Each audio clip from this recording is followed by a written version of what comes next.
Hello and welcome into this week's NASCAR Gander Outdoors Truck Series Rewind show right here on Racing News Now. As always, I'm your host, Garth Allen. Thank you once again for joining me today. If this is your first time catching a Racing News Now video, consider going down below to hit that subscribe button and ring the bell for notifications so you don't miss a thing going forward from R&N. On today's Trucks Rewind, we're looking back at Saturday's 10th Annual Gander RV 150. 60 laps, 150 miles around the 2.5 mile Pocono Raceway in Long Pond, Pennsylvania.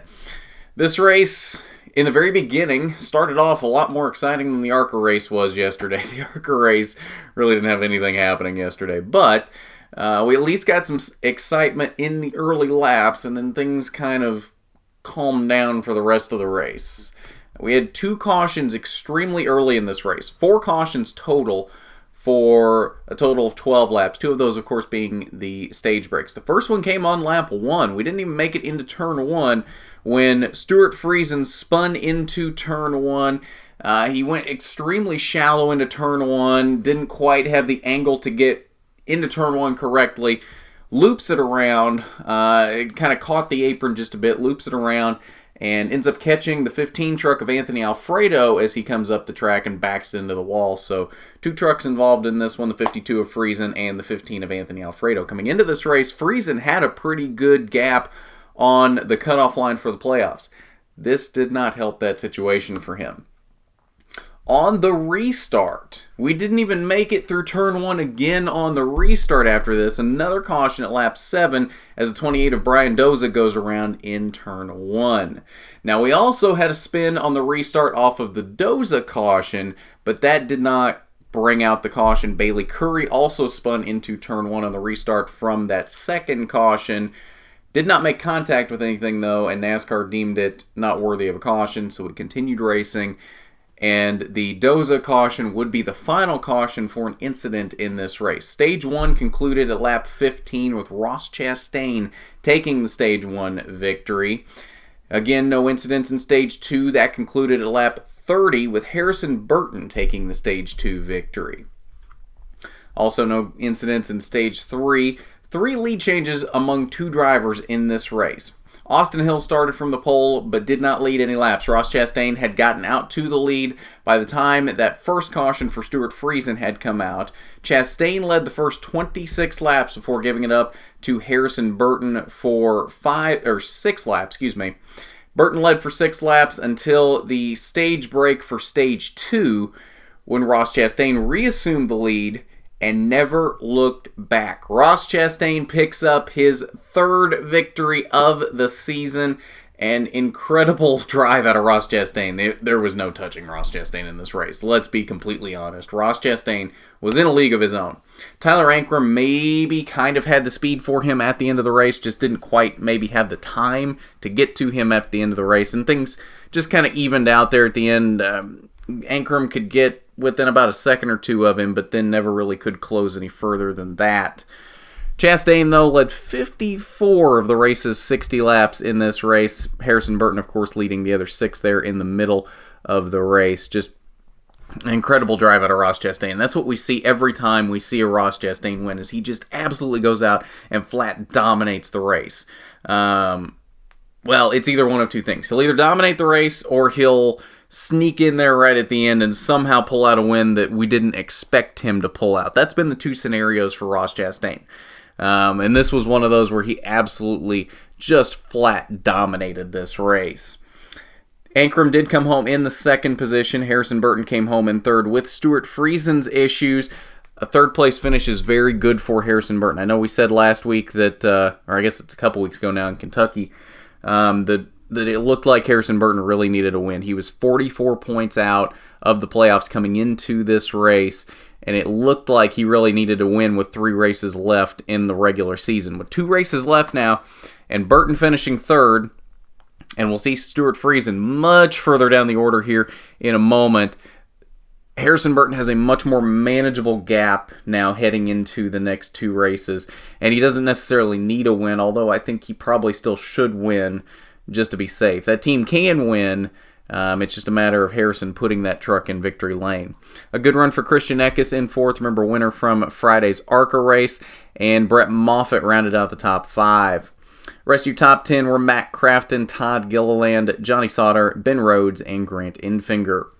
11th through 20th, really good run for Anthony Morakovich in 12th there in that Nimco Motorsports 8 truck. And shout out to Jordan Anderson. He had a great weekend, was 4th in final practice.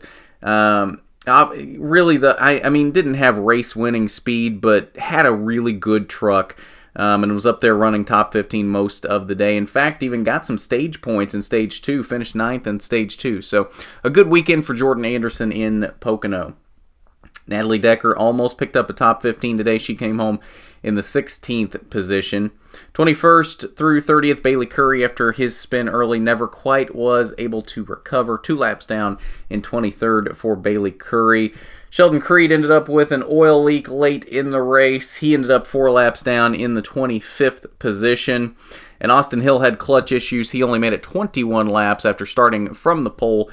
He landed in the 30th position. Final page, 31st and 32nd, Anthony Alfredo, after his dust-up with Stuart Friesen, made it a couple of laps, but had to retire and ended up 31st. And then Stuart Friesen, shotgun on the field in 32nd. He lost a bunch of points this week to the cutoff line, finishing in last, especially with Harrison Burton having such a strong run in 3rd. When we get to the points here in a minute, we'll see that gap has shrunk a lot this week. So that is your results from the Gander RV 150. Working on a Ross Chastain interview. Should have it probably, I would think, early in the week. That's generally when we're able to schedule these interviews with Ross in particular. So look for that Monday, Tuesday, maybe Wednesday at the latest. So if you're watching this before then, make sure you're subscribed and you got your notifications on, and that way you'll know when that goes up. If you're watching this afterward, it should be linked down below in the description. So let's take a look at the playoff grid following the Gander RV 150. And obviously, Ross Chastain now has 3 wins on the season, 2 of those counting toward the playoffs, but 3 wins total. Technically, he's crossed the line first 4 times, but the one from Iowa doesn't count. So 3 times on the graphic here, 3 times officially. Really what we're looking at now is this cutoff line. The cutoff line has really shortened up. It's only 13 points from Stuart Friesen to Harrison Burton at the cutoff line. And the thing that's most amazing to me is all the drivers that are further down in points that have wins and are locked into the playoffs at this point. If you look at the overall point standings right now, you look at these guys that are around the playoff bubble. Matt Crafton is 3rd in overall points. Stuart Friesen is 4th in overall points. Harrison Burton is 5th in overall points, and he is not in the playoffs at the moment. That is the most amazing part of this to me, is Harrison Burton sits top 5 in overall points and is not in the playoffs at the moment. And say what you will about the playoff system, but that is mind-boggling to me that he can have the 5th most points in the entire series, 82 points off the overall points leader of Grant Enfinger, and he's not in a playoff position with 2 races left before we get to the playoffs. That is the most amazing part of this to me. But that is the current system that we live under, and Harrison Burton, of course, under that system is 13 points out. It's another 21 points behind him to Ben Rhodes, 51 points from Ben Rhodes to Todd Gilliland. It is definite that Todd Gilliland needs a win at this point if he's going to get into the playoffs. Same for Sheldon Creed. Sheldon Creed's another 18 back from Todd Gilliland. 92 points total for Sheldon Creed up to Harrison Burton. So there is a huge discrepancy here for these guys that I think a lot of us assumed would be in the playoffs this year, or would at least be closer to the playoffs than what they are. It's just amazing to me that we've got names like Harrison Burton, Ben Rhodes, Todd Gilliland, and Sheldon Creed all sitting outside the playoffs with 2 races left before we decide who's actually in the playoffs. It's just amazing to me that things have worked out this way. And it's going to be exciting here for the next 2 weeks, figuring out who will be in the playoffs, because I don't think we're done yet with the surprises in the Truck Series. I think things are going to shake up at least one more time. Eldora could really shake things up. because you never really know who's going to win at Eldora, and that could be an interesting one. That, I think, actually might be Sheldon Creed's best shot at getting into the playoffs. We know Sheldon Creed has a huge dirt background. He was very strong every time ARCA went to the dirt tracks. He was pretty strong last year when he ran that MDM truck at Eldora.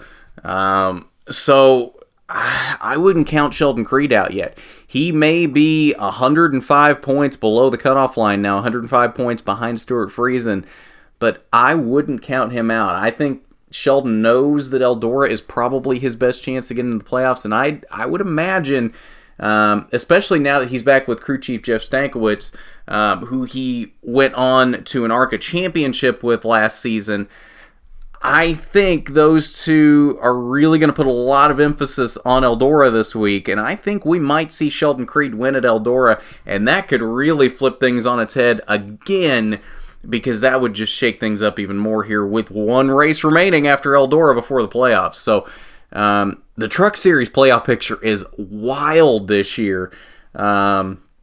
This might be the craziest battle we've had down to the wire just to get into the playoffs, I think, that we've ever had in the Truck Series. So this will be fun to watch for the next 2 weeks to see exactly who does get into the playoffs.